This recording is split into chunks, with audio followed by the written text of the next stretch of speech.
My husband told me he was taking me to the hospital. Instead, he drove me into the mountains, pulled out the car's fuse, and walked away into a blizzard while I was in labor. He left his wedding ring on the dashboard, a goodbye I was never supposed to survive. But he made one mistake. He left behind a phone filled with messages that revealed everything: his affair, his insurance policy, his escape plan with another woman. He thought the storm would bury his secrets forever. He had no idea what was coming for him. If you believe karma always finds a way, hit subscribe and drop a comment telling me where you are watching from. This story will leave you speechless. My husband told me he was taking me to the hospital. Instead, he drove me into the mountains, pulled out the car's fuse, and walked away into a blizzard while I was in labor. He thought the storm would bury his secret. He had no idea I would survive to destroy everything he built. My name is Claire Whitmore, and this is the story of how I died in a Wyoming blizzard and came back to life with a vengeance that shook the foundations of everything my husband had built on lies. The last week of February brought warnings across every television screen in Jackson Hole. A historic blizzard was approaching from the northwest, carrying winds that would reach 60 miles per hour and temperatures that would plunge well below zero. Meteorologists urged residents to stay indoors. Emergency services prepared for the worst. Schools announced closures 2 days in advance. Grocery stores ran out of bottled water and canned goods as families stocked up for what the Weather Service called a once-in-a-generation event. And I stood at the window of our luxury cabin, one hand pressed against my lower back and the other resting on my swollen stomach, watching the first flakes begin to fall. I was 39 weeks pregnant. My body had been sending signals for days. Sharp cramps that came and went without warning. Pressure that built and released in waves that left me breathless. My doctor had warned me that labor could begin any moment. She had advised me to stay close to the hospital as the storm approached. She had offered to induce labor early to avoid the risk of delivering during dangerous weather conditions. I should have listened. I should have trusted my instincts instead of trusting my husband. The cabin we lived in cost nearly $2 million. It sat on 3 acres of pristine Wyoming wilderness, with views of the Teton Range that took your breath away on clear mornings. Floor-to-ceiling windows showcased the mountain landscape. A stone fireplace dominated the living room. The kitchen featured marble countertops and appliances that cost more than most people's cars. My husband Derek had insisted we needed it. He said it would be an investment that would appreciate over time. He said clients would be impressed when they visited for weekend retreats. He said it represented everything we had worked toward together. What he did not mention was that the money for the cabin came from my inheritance. The trust my mother had left me when she died of cancer 4 years earlier. $2.3 million that represented her entire life savings, carefully invested over decades, intended to provide security for her only daughter. I had poured every dollar of my mother's legacy into Derek's construction business over the course of our marriage. He had explained that the company needed capital to expand. He had shown me projections and spreadsheets that promised returns doubling our investment within 5 years. He had held my hands and looked into my eyes and told me that our future depended on taking this leap of faith together. I believed him because I loved him. I believed him because I wanted to believe that the man I had married was worthy of my trust. I believed him because the alternative was too painful to consider. Derek walked into the living room with his coat already in his hands. He moved quickly, his footsteps sharp against the hardwood floor. His phone had been buzzing constantly for the past hour. Work emergencies, he claimed. Subcontractors with questions about the storm. Clients worried about project timelines. Always something demanding his attention, pulling him away from me even as my due date approached. I noticed his overnight bag sitting by the door. It looked larger than what someone would pack for a hospital stay. The observation registered somewhere in the back of my mind, a small flag of warning that I acknowledged and then deliberately ignored. I had spent 3 years pushing away observations like that, 3 years making excuses, 3 years convincing myself that my suspicions were products of pregnancy hormones or irrational insecurity. Derek told me we needed to leave immediately. He said he had been monitoring the weather radar and the storm was intensifying faster than predicted. He said the roads would be impassable within hours if we delayed. He insisted on driving me himself rather than calling an ambulance, explaining that emergency services were already overwhelmed with calls and we could not afford to wait. His voice carried what sounded like concern, but something about his tone felt rehearsed, mechanical, like a man reading from a script he had practiced too many times in front of a mirror. The words were right, but the emotion behind them rang hollow in a way I could not quite identify. Another contraction rippled through my abdomen. I gripped the back of a chair and treated through it, counting the seconds until the pressure eased. The pain was getting stronger, the intervals shorter. My body was telling me that our daughter was ready to enter the world, whether we were prepared or not. When I looked up, Derek was already holding the front door open, snow swirling into the entryway like an invitation to step into the unknown. I grabbed my hospital bag and followed him to the car. The cold hit me immediately, sharp and biting against my skin. Ice crystals stung my cheeks as I climbed into the passenger seat of our black SUV. The leather was freezing against my back, and I pulled my coat tighter around my belly as Derek started the engine without a word. As we pulled out of the driveway, I glanced at his left hand on the steering wheel. His wedding ring was missing. The tan line where it usually sat stood out against his pale skin like an accusation. I wanted to ask about it, to demand an explanation, but another contraction seized my body and stole my voice before I could form the words. The windshield wipers fought against the thickening snow. Derek drove fast, too fast for the conditions. The tires slipped occasionally on patches of ice forming on the asphalt, but he did not slow down. His jaw was set, his eyes fixed on the road ahead with an intensity that made my stomach tighten for reasons that had nothing to do with labor. We had been driving for nearly 20 minutes when I realized we had passed the highway exit that led to the hospital. The road we were on grew narrower with each mile. Trees pressed in on both sides like dark sentinels standing guard over secrets I was not meant to discover. The lights of town faded behind us instead of growing closer. I asked Derek why we were heading toward the mountain road. My voice shook, though I tried to keep it steady. I told him we had missed our turn. He said this route was faster. He said the main highway would already be blocked by accidents and stranded vehicles. He said he knew a shortcut that would save us valuable time. His hands gripped the steering wheel so tightly his knuckles turned white. I knew he was lying. I had driven these roads hundreds of times over the 3 years we had lived in Wyoming. The mountain route added 30 minutes in good weather and became treacherous in storms. The switchbacks were notorious for claiming vehicles that attempted them in winter conditions. No one with any sense took this road to reach the hospital. No one. But before I could argue, before I could demand that he turn around, another contraction crashed through me, stronger than any before. I curled forward in my seat, gasping for air, unable to speak as the pain consumed everything else. My vision blurred at the edges. My fingers dug into the door handle until my knuckles matched the whiteness of his. By the time the contraction released its grip on my body, we had turned onto an even narrower road, one I did not recognize at all. The car slowed and stopped in a small clearing surrounded by dense forest. Snow swirled so thickly I could barely see the trees beyond the window. The engine fell silent, and suddenly the only sounds were the howling wind and my own ragged breathing. I looked at Derek. His face was blank, empty of any emotion I could recognize. He stared straight ahead through the windshield for several seconds, as if watching something in the storm that only he could see. When he finally spoke, his voice was calm, almost peaceful. He said the car had stalled. He said he needed to go find help. He told me to stay in line and wait for him to return. Then he reached toward the dashboard and removed something from his hand. A glint of metal caught my eye in the dim light. He placed his wedding ring on the dashboard with slow, deliberate precision, positioning it exactly in the center where I could not fail to see it. My breath caught in my throat. The gesture was so deliberate, so theatrical, that for a moment I could not process what it meant. I opened my mouth to speak, to ask what was happening, to beg for an explanation that would make sense of this nightmare unfolding around me. Derek opened his door and stepped out into the storm. Snow rushed into the car for a brief moment before he slammed it shut behind him. The cold that entered in that instant felt like a premonition of what was to come. Through the frosted window, I watched his dark shape moving away from the vehicle. He did not stumble through the snow like a man desperately searching for help.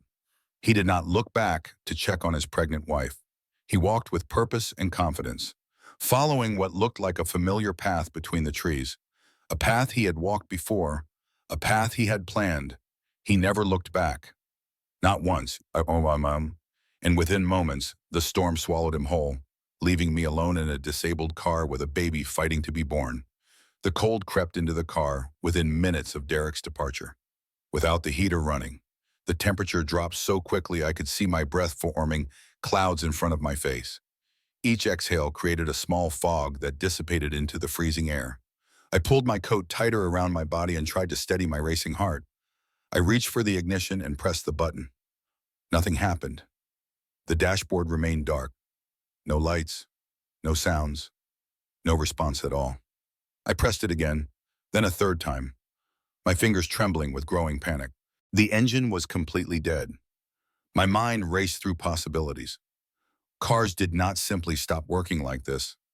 Even in extreme cold, there would be warning signs, sputtering, dimming lights, strange sounds from the engine, something to indicate mechanical failure. This felt different. This felt deliberate. This felt like someone had flipped a switch and turned off my only hope of survival. I remembered Derek leaning toward the lower part of the dashboard before he stepped out. At the time, I had been too consumed by another contraction to pay attention. Now the memory returned with sickening clarity, the way his hand had moved beneath the steering column, the brief pause before he announced the car had stalled. With shaking hands, I reached under the dashboard and felt around the fuse panel. My fingers were already growing numb from the cold, making it difficult to distinguish between the different components. I traced the outline of plastic slots, searching for anything out of place. Then I found it. An empty space where a fuse should have been.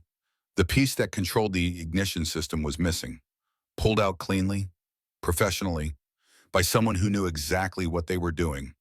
The realization hit me like a physical blow. Derek had disabled the car. He had planned this. Every careful word, every rehearsed excuse, every detail of this nightmare had been orchestrated with precision. The concern in his voice, the insistence on driving me himself, the route that led away from help instead of toward it. This was not an accident. This was attempted murder. A contraction seized my body with brutal force, and I doubled over in the seat, gasping through the pain. The pressure built and held, squeezing the air from my lungs until I thought I might pass out. Sweat beaded on my forehead despite the freezing temperature. My hands gripped the edges of the seat as if holding on could somehow anchor me to life itself. When the contraction finally released, I was drenched in perspiration that immediately began to cool against my skin, making the cold even more unbearable. I fumbled through the car, searching for my phone. It was gone. I remembered Derek offering to put it in his pocket when we left the cabin, claiming he would keep it safe so I did not have to worry about it during labor. Another piece of his plan falling into place. Another detail I had overlooked because I trusted him. Trust. What a foolish, dangerous thing trust had turned out to be. My hands shook violently as I continued searching the vehicle for anything useful. I checked the glove compartment, empty except for registration papers and an old insurance card. I searched the door pockets. Nothing but a few napkins and a broken pen. I reached under the seats, hoping to find anything that might help me survive. In the small storage compartment between the front seats, my fingers brushed against something hard and unfamiliar. I pulled it out and stared at the object in my hands. A phone, not mine, not Derek's regular phone. A second device I had never seen before. A secret phone he had hidden in our car, perhaps for months, waiting for the moment when he would need it. The screen illuminated when I touched it. Dozens of unread messages filled the display. My heart pounded so loudly I could hear it in my ears as I opened the first thread with trembling fingers. The messages were from someone named Vanessa Pierce. I recognized the name immediately. A real estate agent Derek had worked with on several development projects over the past 2 years. A woman I had met once at a company holiday event, beautiful and confident, with auburn hair that fell past her shoulders and the kind of smile that seemed to hold secrets she was eager to share with the right person. At that party, I had noticed Derek watching her. I had noticed the way she touched his arm when she laughed at his jokes. I had noticed and said nothing, convincing myself that I was being paranoid, that pregnancy hormones were making me see threats where none existed. I scrolled through the messages with growing horror. They spanned months, revealing an affair that had been happening right under my nose while I cooked dinner and prepared a nursery and dreamed of the family we were building together. But infidelity was only the beginning of what these messages contained. Vanessa had written about accounts in the Cayman Islands. She detailed wire transfers totaling nearly $2 million, money that I now understood had come from my inheritance. from my mother's life savings that I had entrusted to my husband. She discussed property purchases in Costa Rica under shell companies with names designed to hide ownership. She mentioned flights booked for tonight, departing at 6 in the morning, one-way tickets to Vancouver with connections to destinations that did not require extradition treaties. And then I found the messages about me. Vanessa had written that tonight was perfect. The storm would hide everything. No one would find me in time. The cold would do the work for them, and by morning, they would be on a plane to their new life together. Derek had replied that after 3 years of playing the devoted husband, it would finally be over. He wrote that he was tired of pretending, tired of acting like he cared about a baby he never wanted, tired of smiling at a wife he had only married for her money. The messages continued, each one more devastating than the last. They discussed a life insurance policy Derek had taken out on me 6 months earlier, $3 million payable upon my death. They calculated how long it would take for hypothermia to set in at current temperatures. They debated whether anyone would question the circumstances of a pregnant woman found frozen in a car during the worst blizzard in decades. One message from Vanessa stopped my breath entirely. She had written that I was the easiest mark Derek had ever played. She wrote that my desperation to be loved made me believe anything he told me. She wrote that my death would be a mercy, freeing Derek from the burden of a wife who had outlived her usefulness once her bank accounts were empty. Derek's response was burned into my memory. He had written that I actually thought he loved me. He had written that 3 years of playing house was finally paying off. He had written that by this time tomorrow, we would be celebrating on a beach while search and rescue teams looked for a body that would not be found until spring. I dropped the phone and pressed my hands against my face, sobbing so hard my entire body shook. My marriage was not just a failure, it was a lie from the very beginning. Every moment, every kiss, every whispered promise of forever had been part of a calculated plan to steal my money and end my life. Another contraction tore through me, and with it came a rush of warm liquid. My water had broken. Labor was progressing whether I was ready or not, whether I survived this night or not. I was alone in a blizzard, freezing to death in a dissipated car, abandoned by the man who had sworn to love me until death do us part, with irrefutable proof that my murder had been planned for months. And my baby was coming, fighting to enter a world where her father had already decided she did not deserve to exist. I screamed into the storm until my throat was raw. No one answered. The wind howled back, indifferent to my suffering, carrying my voice away into the endless white void. For several minutes, I let myself fall apart completely. I sobbed and shook and cursed the day I had ever met Derek Whitmore. I mourned the woman I had been, the trusting fool who had handed over her inheritance and her heart to a man who saw her as nothing more than a source of income to be exploited and discarded. But somewhere in the depths of my despair, something else began to stir. A small flame of anger that refused to be extinguished, no matter how cold the darkness around me became. Derek had taken everything from me. My money, my security, my trust, my belief in love itself. He had planned my death with the same cold efficiency he used to plan business deals, calculating returns and minimizing risks. He had underestimated me. I forced myself to sit up straight despite the shivering that racked my body. I looked at the phone in my hands, at the evidence of his crimes glowing on the screen. He did not know I had found this. He thought the storm would bury me and his secrets together, that the snow would cover everything until nothing remained but a tragedy that no one would question. I would not let that happen. I would survive this night if it killed me, and then I would make him pay for every single lie. The temperature inside the car plummeted as the blizzard intensified. My fingers were turning white, circulation retreating to protect my core. Every few minutes, another contraction seized my body, each one stronger than the last. I could feel my strength fading. The cold was pulling me toward a darkness that promised relief from pain and fear. It would have been easy to close my eyes and surrender, but I refused. I thought about my daughter, a little girl who deserved a chance at life despite the monster who fathered her.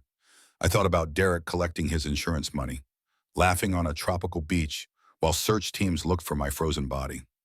The anger in my chest grew into a fire that pushed back against the cold. I would not die here. I would not give him that satisfaction. I searched the car more thoroughly. In the back seat, I found a small emergency kit Derek had forgotten about. Inside were 3 flares, a thermal blanket, a flashlight, and expired hand warmers. I wrapped the thermal blanket around my shoulders. Its reflective surface began trapping what little body heat remained. I activated the hand warmers and tucked them inside my coat. The faint warmth felt like hope against my frozen skin. The horn. Cars have horns that can work even with the ignition fuse removed. I pressed it and felt relief when a weak sound emerged.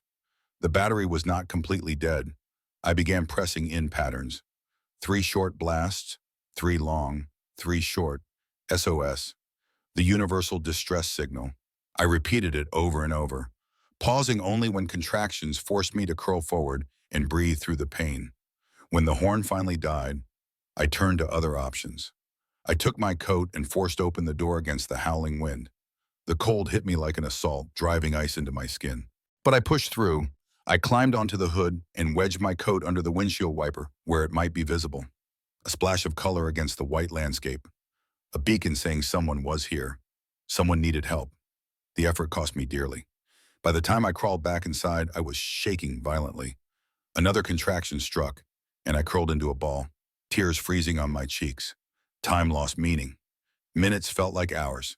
I clutched the phone with Derek's messages to my chest, determined that even if I did not survive, the evidence would be found with my body.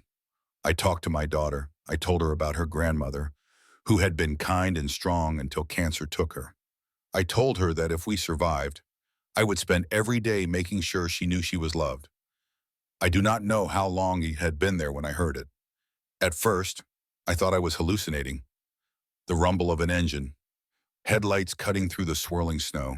I fumbled for the flashlight, my fingers so numb I could barely grip it. I pointed it toward the window, clicking it on and off in desperate patterns.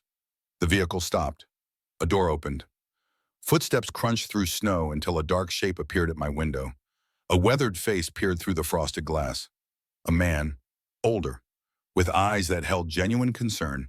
He tried the door and found it locked.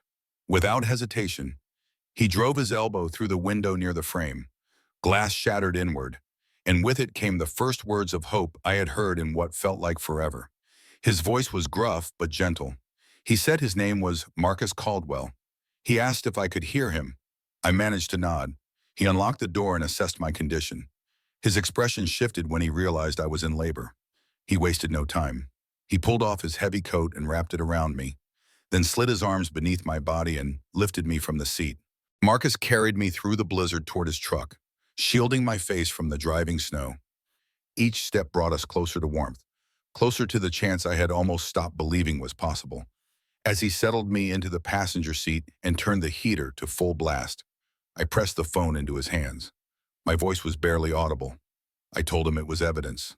I told him my husband had tried to kill me. I begged him not to let Derek get away. Marcus scrolled through the first few messages. His jaw tightened. When he looked up, there was steel in his eyes. He said he had lived in these mountains for 60 years. He had seen terrible things, but nothing as cold as this. He promised the man who did this would not walk free. Then he put the truck in gear and began driving toward town, carrying me away from the grave Derek had dug and toward a future I was determined to seize. The news of Derek's arrest reached me the following morning, delivered by Sheriff Briggs himself. He came to the clinic personally, his boots tracking melted snow across the linoleum floor, his presence filling the small room with authority and quiet determination. He was a tall man with silver hair cropped close to his scalp and eyes that missed nothing. He moved with the careful economy of someone who had spent decades reading crime scenes and suspects, cataloging details that others overlooked. When he spoke, his voice was measured and precise, laying out the facts with the clarity of someone accustomed to building cases that held up under the harshest scrutiny. Derek had been apprehended at the regional airport at 4:30 in the morning, attempting to board a flight to Vancouver. He had been traveling with Vanessa Pierce. Both were now in custody, held without bail pending arraignment on charges that included attempted murder in the first degree, conspiracy to commit murder, insurance fraud, wire fraud, and multiple counts of financial crimes. The evidence from the phone was overwhelming. Sheriff Briggs explained, the messages documenting their plan, the financial records showing the systematic theft of my inheritance, the life insurance policy with its $3 million payout, the detailed discussions about timing and methodology and escape routes. Derek's lawyers would have their work cut out for them trying to explain away such thorough documentation of his crimes. Every message was time-stamped. Every transfer was traceable. Every detail of their conspiracy had been preserved in digital amber, waiting to be discovered. I felt a wave of relief wash over me, so powerful it nearly brought tears to my eyes. For the first time since Derek had walked away from that car, I allowed myself to believe that justice might actually be served. He was behind bars. His accounts were frozen. His escape route was blocked. The elaborate plan he had spent months constructing had collapsed around him in a matter of hours. Sheriff Briggs told me I would need to testify when the case went to trial. He said my statement would be crucial to securing convictions. He warned me that defense attorneys would try to discredit my account, that they would dig into my past looking for anything they could use against me, that the process would be difficult and invasive and emotionally exhausting. I told him I would tell the truth, all of it, no matter how painful. I told him I wanted to look Derek in the eyes in that courtroom and watch him realize that the woman he had dismissed as weak and gullible had been the instrument of his destruction. After the sheriff left, Marcus returned to sit with me. He had barely slept since rescuing me, surviving on coffee and determination. But he refused to leave until he was certain I was safe. I learned more about him that day, piecing together the story of his life through fragments he shared between long silences. His wife Sarah had been a public defender for 30 years, representing people who could not afford their own lawyers, fighting for justice even when the system seemed stacked against her clients. 5 years before her death, she had prosecuted a man named Thomas, who had been stalking and threatening a woman in their community. The case was solid. The evidence was clear. Thomas received 8 years in prison. He was released after serving less than 4 years. 6 months later, Sarah was shot on the courthouse steps, 20 feet from the door to the building where she had dedicated her career to protecting others. Thomas was arrested within hours, confessing to the crime with pride, saying Sarah had ruined his life and deserved to die. Marcus blamed himself for trusting the system to protect her. He had reported the threats Thomas made after his release. He had filed complaints and requested restraining orders and done everything the authorities told him to do, and it had not been enough. The system he had trusted failed the woman he loved, and she paid for that failure with her life. He said he would not make that mistake again. Whatever it took, he would make sure no one could hurt me or Lily. He would not stand by and trust others to provide protection that might never come. I was discharged from the clinic 3 days later, but I had nowhere to go. Derek had frozen me out of our home, which was registered solely in his name despite being purchased with my money. My credit cards had been canceled. My bank accounts, which were joint accounts, had been drained before his arrest. I had nothing.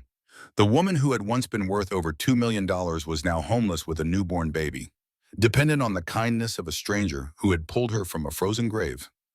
Marcus offered me the guest room in his cabin without hesitation. It was a small place, simply furnished with handmade furniture and photographs of Sarah on every wall, but it was warm and safe and felt like sanctuary. I accepted because I had no other choice, and because I had come to trust this man who expected nothing in return for his kindness. For 2 weeks, I focused on recovering my strength and bonding with Lily. Marcus gave us space while making sure we had everything we needed. He cooked meals that appeared outside my door at regular intervals. He chopped firewood and kept the cabin warm against the lingering winter cold. He stood guard on the porch each night, watching the dark tree line as if expecting threats to emerge from the shadows. Then the call came that shattered my fragile sense of security. A lawyer's voice, smooth and condescending, introduced himself as representing Verdict Whitmore. He informed me that his client would be pleading not guilty to all charges. Furthermore, they would be filing a countersuit claiming I had orchestrated the entire situation to frame my husband in a custody dispute gone wrong. He said they had evidence that I had been mentally unstable throughout my pregnancy. He mentioned psychiatric evaluations conducted by doctors I had never met. He referenced testimonies from witnesses I had never spoken to. He painted a picture of a woman so desperate to maintain control of her marriage that she had fabricated an elaborate story of attempted murder. He advised me to consider a settlement before things got ugly. He suggested I think about what a prolonged legal battle would do to my daughter. Growing up with a mother labeled as unstable and vindictive, he recommended I accept a reasonable sum and walk away while I still had the chance. I hung up the phone with trembling hands, my brief moment of hope crumbling into dust. Derek had hired Thornton and Associates, the most expensive and ruthless defense firm in the state. They were known for one thing and one thing only, destroying victims in court. They dug into backgrounds, manufactured doubt, twisted facts until truth became unrecognizable. They had an 87% success rate in getting charges reduced or dismissed entirely. And Derek had hired them with my money. The accounts he had emptied were joint accounts. Legally, he had every right to access those funds.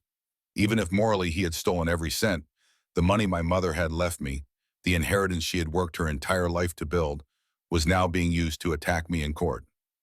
I had no resources to fight back. No savings, no income, no way to hire a lawyer of my own who could match the firepower Derek had assembled. He had not just tried to kill me physically. He was now trying to destroy me through the legal system, using the very money he had stolen to fund his defense. I sat in Marcus's kitchen with Lily in my arms, staring at the phone, feeling the walls close in around me. The first victory had been an illusion, a brief moment of hope before the real battle began. And I was going to fight that battle alone, without resources, without support, against an enemy who had every advantage. The weeks that followed were among the darkest of my life. While Derek sat in jail awaiting trial, his legal team worked tirelessly to undermine the case against him, employing every tactic in their extensive arsenal to create doubt and confusion. They claimed the second phone had been planted by me, that I had fabricated the messages to frame my husband for a crime he never committed. They argued that Derek had removed the fuse as a safety precaution because he smelled a gas leak in the engine compartment. They produced witnesses, people I had never met in my life, who testified under oath that I had spoken about harming myself during my pregnancy, that I had exhibited signs of mental instability, that I had threatened to destroy Derek if he ever tried to leave me. Sheriff Briggs kept me informed as each new development unfolded, his frustration evident in the tight set of his jaw, even as he tried to maintain professional composure. The evidence against Derek was overwhelming, but his lawyers were skilled at creating reasonable doubt. They did not need to prove his innocence. They only needed to make the jury question his guilt. Then came the twist that nearly broke my resolve entirely. Vanessa Pierce, facing her own charges for conspiracy to commit murder, decided to cooperate with authorities, but her cooperation did not go the way anyone expected. Under advice from her lawyer, a woman named Sarah Bennett, who specialized in turning defendants into victims, Vanessa claimed that Derek had coerced her into participating in the plot. She provided carefully curated evidence, suggesting that Derek had threatened her family if she refused to help him. She painted herself as a woman trapped in an abusive relationship with a manipulative man, forced to go along with his schemes out of fear for her own safety.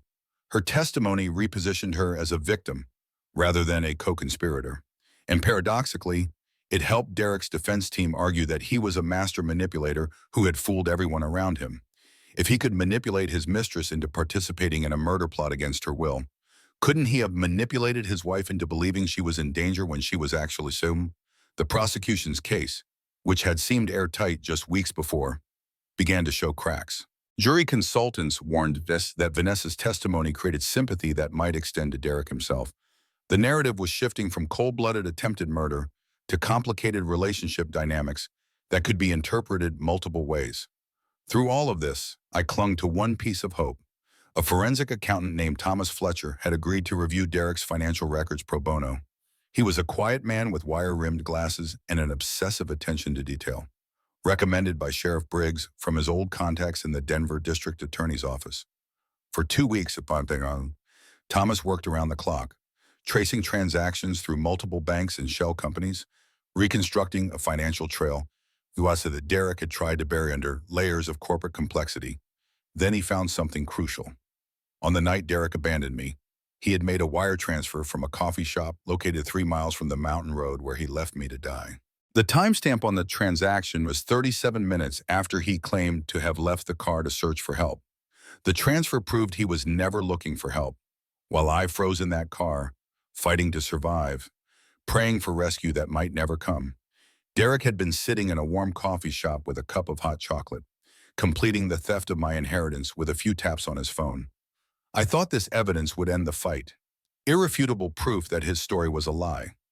Documentary evidence that contradicted every claim his lawyers had made about his intentions that night. But Derek's lawyers filed a motion challenging the admissibility of the financial records. They claimed the forensic analysis had been conducted improperly, that Thomas Fletcher had accessed bank records without proper authorization, that the evidence had been obtained through questionable channels that violated their client's rights. Judge Patricia Winters, who had received campaign contributions from associates of Derek's defense firm in previous election cycles, agreed to hold a hearing on whether the evidence could be used at trial. If the motion succeeded, the most damning proof of Derek's guilt would be thrown out. The case would rest on my word against his, on physical evidence that his lawyers had already begun to discredit, on a jury's willingness to believe that a pregnant woman would stage her own near death in a blizzard. The night before the hearing, I sat on the porch of Marcus's cabin, watching snow fall gently over the mountains. The storm season was ending, winter slowly loosening its grip on the landscape. But the cold inside me remained. Lily slept in my arms, her tiny chest rising and falling with each peaceful breath. She had no idea of the battles being fought around her, the forces trying to erase the evidence of her father's crimes. Marcus came outside and sat beside me without speaking. For a long time, we watched the snow together, two people bound by circumstance and loss and the stubborn refusal to let evil win. Then he told me about the night his wife died. The man who killed her had sent threatening letters for months after his release from prison. Marcus had reported every single one to the police. He had filed complaints and requested restraining orders and testified at parole hearings.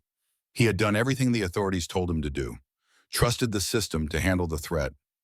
Sarah was shot on the courthouse steps at 8:47 in the morning, 20 feet from the door to the building where she worked. The man who killed her received a life sentence, but that did not bring her back. It did not fill the empty space beside Marcus at the dinner table. It did not warm the bed where he now slept alone. Marcus had never forgiven himself for believing that someone else would keep her safe. He had spent 3 years carrying that guilt, wondering what he could have done differently, torturing himself with scenarios where he arrived at the courthouse 5 minutes earlier, or convinced her to take a different route, or simply stayed by her side instead of trusting strangers to protect the most important person in his world. I understood then why he had refused to leave my side. I understood the guilt that drove him, the need to protect someone when he had failed to protect the person he loved most. I understood that saving me and Lily was, in some way, his attempt to redeem a failure that would haunt him until the day he died. I told him I was tired of waiting for others to save me. I told him I needed to fight back on my own terms. I told him I would not sit passively while Derek's lawyers dismantled the case against him piece by piece. He looked at me for a long moment, his weathered face illuminated by the faint light from the cabin windows. Then he nodded slowly. He asked what I needed. I told him I needed to find everyone Derek had ever wronged, every business partner he had cheated, every woman he had manipulated, every person who had a reason to want him brought to justice. I needed to build a case so overwhelming that no amount of legal maneuvering could save him. Marcus said he would help me however he could. He said we would start in the morning. He said Derek Whitmore had no idea what was coming for him. That night, I began making calls. The real fight was about to begin. I started with Derek's former business partners, men he had worked with before we met, each of whom had ended their association with him under circumstances that suggested fraud or betrayal. I tracked down their contact information through public records, old business filings, and cold calls to offices that had long since closed. The first man I reached was James Mitchell. He had partnered with Derek on a commercial development project 7 years earlier, before Derek moved to Wyoming, before he learned to target wealthy women instead of business associates. When I explained who I was and why I was calling, there was a long silence on the line. Then he asked me to tell him everything. I told him about the blizzard, the abandoned car, the phone with the messages, the insurance policy, the frozen accounts, the countersuit claiming I was mentally unstable. By the time I finished, his voice had hardened with barely contained anger. He told me Derek had stolen nearly $300,000 from their partnership. He had falsified contracts, forged signatures, and disappeared before James could take legal action.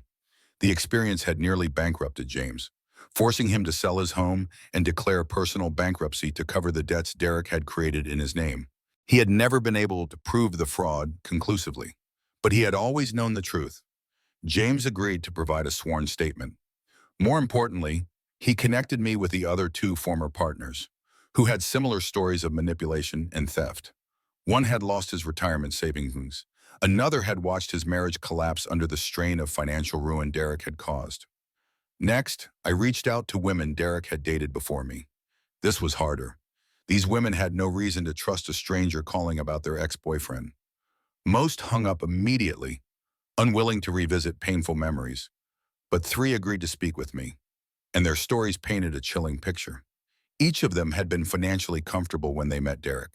Each of them had gradually given him access to their money, their credit, their lives.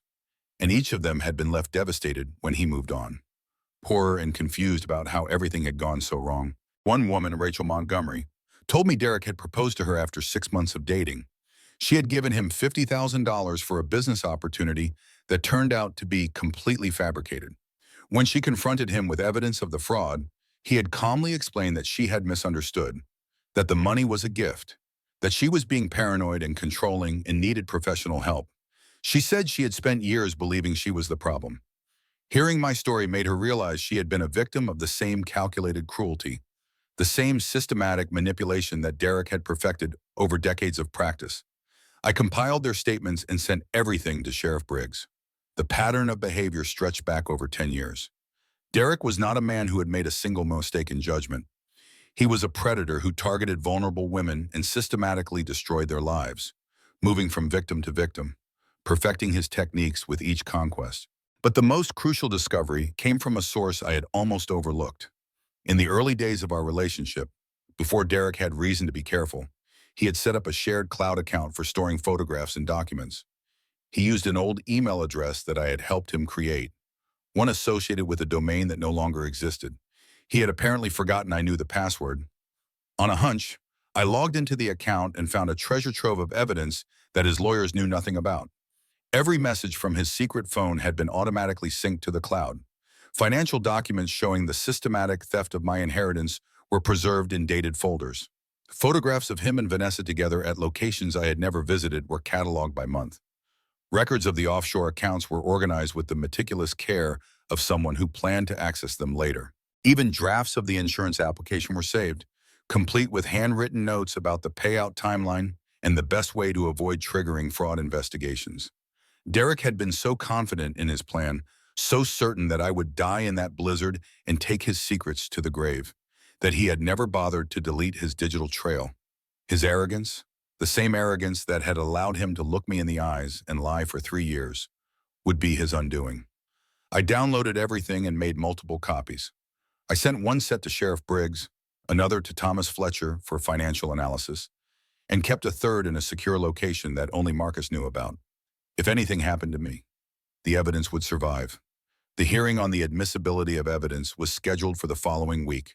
I was ready to present an arsenal of proof that no legal technicality could suppress, a case so overwhelming that even Judge Winters would have to allow it. Then the photographs arrived. A package appeared on the porch of Marcus's cabin one evening, left without a sound while we ate dinner inside. No return address, no postmark, just a plain brown envelope with my name written in block letters. Inside were photographs of Lily, close-up shots taken through the cabin windows with a telephoto lens. My daughter sleeping peacefully in her crib, playing on the floor with toys Marcus had bought for her, nursing in my arms in the rocking chair by the fireplace. Intimate moments I had thought were private, captured by someone close enough to see through the glass, but hidden well enough that we never noticed their presence. No note, no explicit threat, just proof that someone had been watching us. Someone who knew where we lived, who had access to professional equipment, who wanted me to understand that I was never truly safe. I called Sheriff Briggs immediately, my hands shaking so badly I could barely hold the phone. He sent deputies to patrol the area around Marcus's property and began an investigation into who might have sent the package. But we both knew what the photographs meant. Derek's network extended beyond the prison walls. Even from his cell, even with his accounts frozen and his freedom stripped away, he had people working for him, people who could find me anywhere, people who could hurt the ones I loved if I refused to back down. The fear that gripped me that night was unlike anything I had experienced before. Not even the blizzard had terrified me this deeply. In the storm, the enemy had been nature. impersonal and indifferent. This was different. This was a calculated reminder that Derek could still reach me whenever he wanted. This was a message that said he would never stop, never surrender, never let me destroy him without fighting back. I held Lily close and did not sleep until dawn. But when the sun rose over the mountains, my fear had transformed into something harder and colder. Derek wanted to intimidate me into backing down. He wanted to show me that I was powerless against him. He had made a terrible mistake. The morning of the hearing dawned cold and clear, the first sunny day after weeks of gray skies and lingering winter storms. I dressed carefully, choosing clothes I would have worn to argue a case during my years as a corporate attorney. A tailored blazer, professional slacks, simple jewelry that conveyed competence rather than vulnerability. I wanted Derek to see the woman he had underestimated walk into that courtroom with her head held high. I wanted him to understand that the naive fool he had manipulated for 3 years no longer existed. Marcus drove me to the courthouse in silence. Sheriff Briggs had arranged additional security after the photographs incident, and 2 uniformed officers flanked me as I entered the building. Reporters shouted questions from behind barriers, their cameras flashing in rapid succession as I walked past without acknowledgement. The courtroom was packed with local residents who had followed the case, their faces a mixture of curiosity and judgment. Derek sat at the defense table in a suit that probably cost more than most people in that room earned in a month, purchased with money he had stolen from me. His lawyers surrounded him like a protective wall, their expressions smug with confidence. When our eyes met across the room, I did not look away. I wanted him to see the fire that his betrayal had ignited. I wanted him to see that I was not afraid. The hearing began with arguments about the forensic evidence. Richard Sullivan, Derek's lead attorney, stood before the judge with the practiced ease of a man who had won many battles like this one.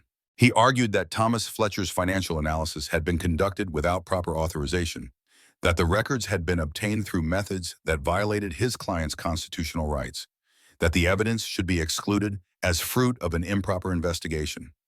Margaret Foster, the prosecutor assigned to the case, countered with detailed documentation showing the analysis had followed proper legal channels. She cited precedents and procedures, building a methodical case for admissibility. The debate continued for nearly an hour, legal technicalities and case law flying back and forth while I sat in the gallery, watching my fate be decided by arguments I could barely follow. Then I was called to testify. Walking to the witness stand felt like the longest journey of my life. Every step carried the weight of everything I had survived, everything I had lost, everything I was fighting to reclaim. The wooden floor seemed to stretch endlessly before me, the faces of the spectators blurring into an indistinct mass on either side. I took the oath with a steady voice, my hand pressed firmly against the Bible, my eyes fixed on the judge. When the prosecutor asked me to describe what happened on the mountain road, I spoke directly to the jury that would eventually decide Derek's fate. I told them about the contractions that had been building all day. I told them about the cold that crept into the car the moment the engine died. I told them about the moment I realized my husband had disabled the vehicle, had planned to leave me there to freeze. I told them about finding the phone, about reading the messages that revealed my murder had been planned for months while I slept beside him and cooked his meals and prepared a nursery for a daughter he never intended to meet. I did not cry. I had cried enough in the privacy of Marcus's cabin, sobbing into pillows while Lily slept peacefully in the next room. This was not the time for tears. This was the time for truth, delivered with the clarity and precision of someone who had nothing left to lose. When I finished, Derek's lawyer rose for cross-examination.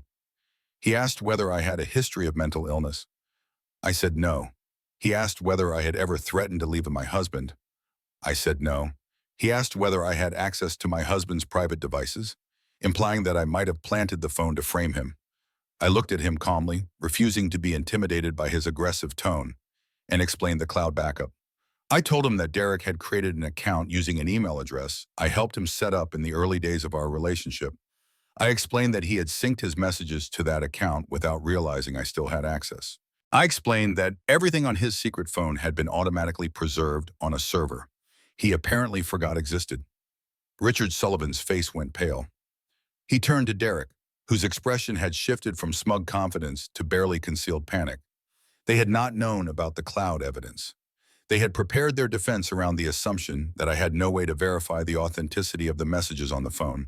The prosecutor requested permission to present the cloud backup as additional evidence. Judge Winters, clearly aware that suppressing such comprehensive proof would be difficult to justify and potentially grounds for appeal, agreed to allow it. For the next 2 hours, the courtroom heard the full scope of Derek's crimes, messages planning my death in clinical detail, financial records showing the systematic theft of my inheritance over 3 years, photographs of Derek and Vanessa celebrating in locations purchased with my money, statements from his former victims, each one adding another brick to the wall of evidence against him. By the end, even Richard Sullivan looked defeated. His objections grew weaker, his arguments more desperate. The case he had built was crumbling around him, and everyone in that courtroom knew it. The judge ruled that all evidence would be admissible at trial. The prosecution could proceed with the full weight of documentation proving beyond reasonable doubt what Derek Whitmore had done. As the bailiffs led Derek out of the courtroom, he turned to look at me one last time. His eyes held a mixture of hatred and disbelief, as if he still could not comprehend how his perfect plan had unraveled so completely. He had been so certain of his superiority, so confident in his ability to manipulate and deceive. I met his gaze without flinching. I wanted him to know that the woman he had dismissed as weak and gullible had been the architect of his destruction. I wanted him to carry that knowledge with him into his cell, to replay this moment in his mind for decades to come. Then the doors closed behind him, and I finally allowed myself to breathe. The trial lasted 12 days. 12 days of testimony, evidence, arguments, and emotional devastation that laid bare every detail of Derek's crimes before a jury of 12 ordinary people tasked with determining his fate. The prosecution built their case methodically, presenting the messages in chronological order, walking the jury through the evolution of Derek's plan from initial concept to attempted execution. They called financial experts who traced the money through offshore accounts and shell companies. They presented medical testimony about the effects of hypothermia, explaining in clinical detail how close I had come to death. They called me to the stand twice, and each time I spoke clearly about what I had experienced and what I had discovered. I described the cold that had seeped into my bones. I described the terror of realizing my husband had left me to dig. I described the moment I found the phone and understood that my entire marriage had been a performance designed to steal my inheritance. Derek's defense tried everything. They claimed the evidence had been fabricated, that I had orchestrated an elaborate hoax to frame an innocent man. They argued that I had staged the entire situation as revenge for discovering his affair, that my near-death experience was actually a suicide attempt gone wrong. They brought in experts who questioned the authenticity of the digital records, raising technical doubts that sounded convincing until the prosecution's rebuttal demolished them with irrefutable evidence. But the cloud backup was irrefutable. The metadata proved the messages had been created on Derek's device, synced automatically to a server registered to his email address. The timestamps aligned perfectly with the events of that night. The financial transfers had been authorized using his credentials from locations he had visited. There was no reasonable doubt left to create. On the final day of trial, Vanessa Pierce was brought to testify. Her initial strategy of portraying herself as a coerced victim had collapsed after the cloud evidence revealed her enthusiastic participation in every aspect of the scheme. Messages where she had researched the mountain road, calculating distances from the nearest town and typical response times for emergency services. Messages where she had calculated how long hypothermia would take at various temperatures, citing medical journals with academic precision. Messages where she had celebrated the approaching storm as the perfect cover for murder. On the witness stand, Vanessa broke down completely. Her lawyer's carefully constructed narrative crumbled under the weight of her own words, preserved forever in the cloud. She admitted everything, sobbing as she described how she and Derek had planned my murder over the course of 6 months. She said they had discussed other methods before settling on the blizzard: medication, a car accident, a home invasion gone wrong.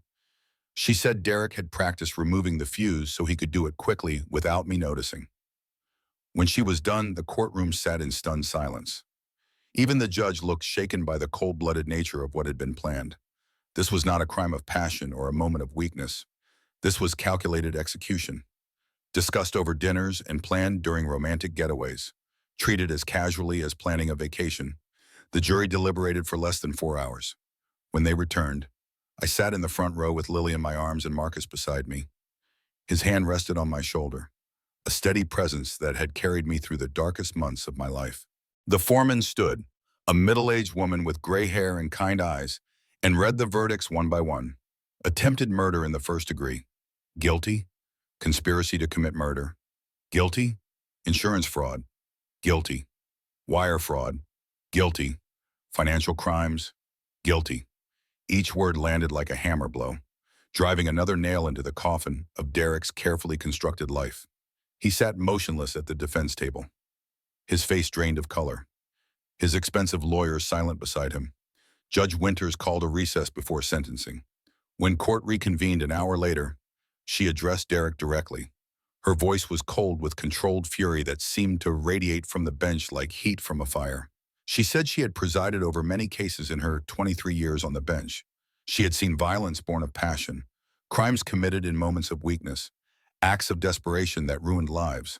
But she had never seen anything as calculated, as methodical, as utterly devoid of humanity as what Derek Whitmore had done to the woman who loved him.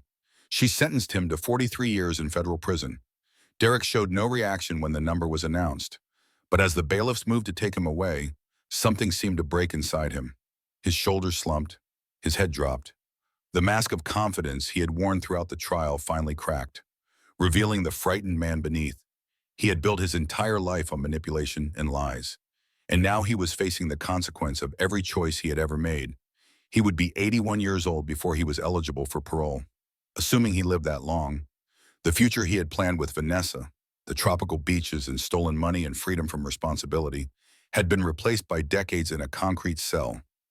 I watched them lead him through the door at the back of the courtroom, and I felt something I had not expected. Not triumph, not joy, not even satisfaction, just a profound exhaustion, as if I had been carrying a weight for so long that I had forgotten what it felt like to stand without it. Vanessa's trial followed 3 weeks later. Her attempt to portray herself as a victim had failed completely after her testimony at Derek's trial. The jury deliberated for less than 2 hours before returning guilty verdicts on all counts. She was sentenced to 22 years. Reports from the prison indicated she suffered a complete psychological breakdown within months of her incarceration. She was transferred to a psychiatric facility where she remains to this day, lost in a world of her own making. The money was harder to recover. Much of what Derek had transferred overseas was protected by complex corporate structures specifically designed to hide assets from legal proceedings. After months of legal battles, international negotiations, and forensic accounting, I recovered approximately half of what had been stolen. It was enough to start over. It would have to be. A year has passed since the verdict. The seasons have cycled through their eternal rhythm. Winter giving way to spring, spring blooming into summer, summer fading into autumn, and winter returning to paint the mountains white once more. I live now in a small farmhouse on the outskirts of Jackson Hole, purchased with funds recovered from Derek's offshore accounts after months of legal battles. The house sits on 3 acres of land, with a wraparound porch that faces west toward the mountains. On clear evenings, I can watch the sun set behind the peaks, painting the sky in shades of orange and pink that remind me beauty still exists in a world that once seemed only cruel. The view includes the mountain road, the same road where Derek left me to die. I can see it from my kitchen window, a faint line cutting through the forest in the distance. Some days I wonder if I should have chosen a house that faced another direction, one that did not force me to confront that memory every time I looked outside. But I decided the view was important. It reminds me every day of what I survived. It reminds me that I am stronger than the worst thing that ever happened to me. It reminds me that the woman who nearly died on that road is not the woman who stands in this kitchen, cooking breakfast for her daughter, building a life that belongs only to her. Lily took her first steps last month. She toddled across the wooden floor of the living room with the fearless determination of a child who knows nothing of the darkness that preceded her birth. She laughed when she fell, picked herself up, and tried again. She reaches for everyone she meets, trusting the world in a way that sometimes brings tears to my eyes. I wonder sometimes if I should tell her the truth about her father. Not now, obviously. She is too young to understand the concepts of betrayal and attempted murder and carefully planned cruelty. But someday she will ask questions. Someday she will want to know why she has no father, why there are no photographs of him in our home, why I tense whenever someone mentions his name. I have not decided what I will say. Part of me wants to protect her from the ugliness of the truth. Part of me believes she deserves to know exactly who her father was and what he tried to do. Perhaps the answer lies somewhere in between. A careful explanation that acknowledges the facts without drowning her in details she does not need. Marcus visits every Sunday for dinner. He has become the father I lost when I was 16, the grandfather Lily will never have otherwise. He built a swing set in the backyard last spring, working for 3 weekends until it was perfect. He says he is just keeping busy, just filling time, just looking for projects to occupy his hands. But I see the way he watches Lily play. I see the softness in his eyes when she reaches for him, calling him Grandpa Marcus in her halting toddler speech. I see the purpose that has returned to his movements, the sense of meaning that was stolen from him when Sarah died. We do not talk about the rescue very often. We do not need to. The bond between us was forged in crisis and tempered by everything that followed. He saved my life that night on the mountain road. I like to think I saved something in him too. Gave him a reason to keep going when grief had nearly convinced him to give up. I started seeing a therapist 6 months ago. Her name is Dr. Elizabeth Warren, and she specializes in trauma survivors, people who have experienced violence and betrayal and the shattering of everything they believed about the world. In our sessions, I have begun to unpack not just what Derek did to me, but the patterns that made me vulnerable to him in the first place. The desperate need to be loved that made me overlook red flags. The willingness to sacrifice my own identity to maintain a relationship. The gradual erosion of my confidence until I no longer trusted my own perceptions. The voice in my head that insisted I was being paranoid when my instincts screamed that something was wrong. Derek did not create these vulnerabilities. He exploited them. Understanding the difference has been one of the most important parts of my healing. I was not foolish for trusting my husband. I was human. I loved someone who was incapable of love, who saw relationships only as transactions and people only as resources to be extracted. The shame I carried for so long has begun to lift. It was never my fault that Derek chose to be a monster. The only thing I could control was how I responded when the truth finally became impossible to deny. Last month, I received a letter from the prison. Derek had written requesting visitation rights to see Lily. His handwriting was cramped and urgent, covering both sides of the page with justifications and excuses dressed up as apologies. He wrote that he had changed. He wrote that prison had given him time to reflect on his mistakes. He wrote that he wanted the chance to be a father to the daughter he had never known. He wrote that every man deserved a second chance, that forgiveness was divine, that holding on to anger would only poison me in the end. I read the letter once, sitting at the kitchen table while Lily napped in the next room. Then I walked to the fireplace, struck a match, and fed the paper to the flames. I watched his words curl and blacken and disappear into ash. He lost his right to be her father the moment he decided her mother's death was an acceptable price for his freedom. No amount of prison reflection could change that fundamental truth. Some betrayals are too profound to forgive. Some choices eliminate all future choices. But as I watched the paper burn, my hands trembled. The nightmares have not stopped completely. I still wake sometimes in a cold sweat, certain I am back in that car, watching my breath fleeing in the freezing air, feeling the life drain slowly from my limbs. The sound of wind against windows can still make my heart race. The sight of falling snow can still trigger memories I would rather forget. Trauma does not disappear because justice was served. It lives in the body, in the nervous system, in the reflexive responses that were formed in moments of terror. Healing is not a destination you arrive at and then stay forever. It is a direction you travel, a path you walk one step at a time, knowing there will be setbacks and difficult days and moments when the past threatens to swallow you whole. I told my therapist something during our last session that surprised even me. I said I was grateful. Not for what Derek did, obviously, not for the pain and terror and betrayal, but for who I became in response. Before the blizzard, I was a woman who had lost herself in a marriage. I had given away my money, my career, my sense of self, all in pursuit of love that was never real. I had stopped trusting my instincts and started trusting a man who saw me as nothing more than a source of income.